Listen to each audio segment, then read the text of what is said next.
Chapter 14, Mrs. Mary S. Peake, June 16th, 1861. After little Charlie was buried, Ruth and Hampton were very quiet in their sadness. Hampton was often called away for scouting excursions that had him gone from the fort for days at a time.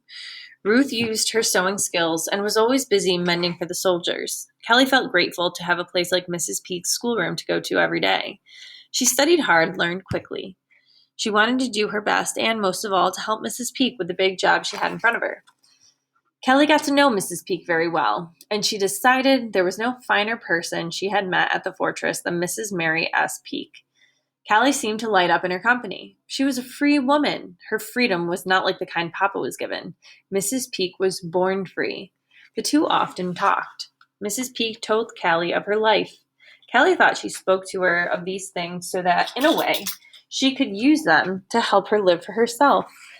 And though there were so many things about Mrs. Peake's life, Callie would like to have, and though there were many things about Mrs. Peake's life Callie would like to have happened to her, the teacher's life was not without pain, sadness, and great strife. I was born in Norfolk, Virginia in 1823. My mother was a free colored woman. My father was an Englishman. I was sent to Alexandria, Virginia, where my aunt lived. There I attended school. I remained there for 10 years of my life. I have attended a colored school taught by a colored woman, and I have attended colored schools taught by white teachers. The last teacher was an Englishman named Mr. Nuthall. He taught me until our United States Congress passed a law that closed all colored schools in the city. I was forced to leave the school and return home to my mother in Norfolk, Virginia. But while I was at school, I did my best to learn everything I could learn, Callie. I was happy to learn and study, learning new things every day. I also learned to sew. This is something your mother and I have in common. My belief is that there are many great books, but there is no book greater than the Bible.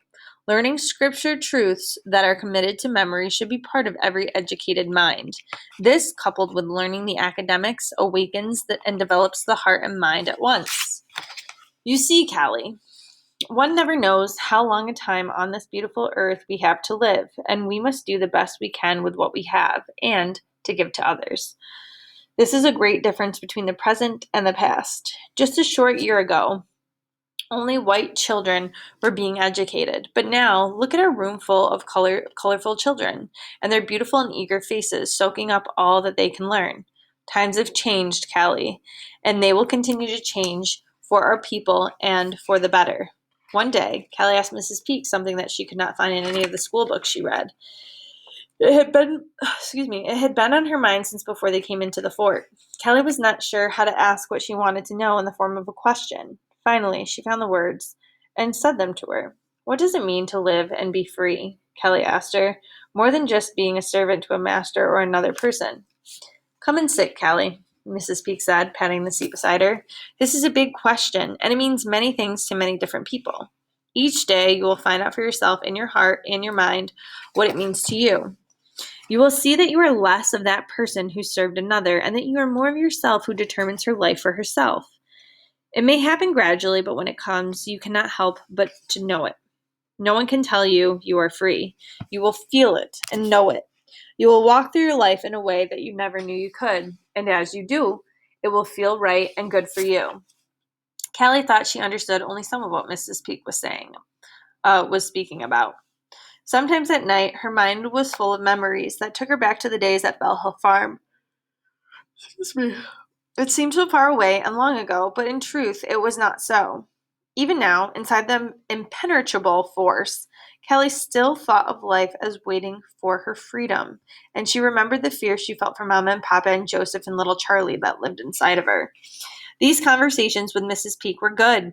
It seemed that often when she spoke of these things with her teacher, it was as if the world and all of its moving parts had stopped or slowed down for a moment so that she could put things right inside her head, inside of her and inside of her head. Mrs. Peake and Callie talked often and much. Callie did most of the listening, and then one day Callie began sharing her thoughts with Mrs. Peake. I had been given to Susie. For all my life, I thought of myself as Susie's property. It was as if she owned the very skin I was in and could do what she wanted with it. Now I see I am not that girl anymore.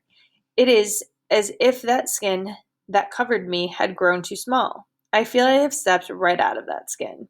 It was like stepping out of a linsey woolsey cloth and putting on my calico dress, Kelly said, and sighed as Mrs. Peake listened intently. I am a brand new girl, Kelly said.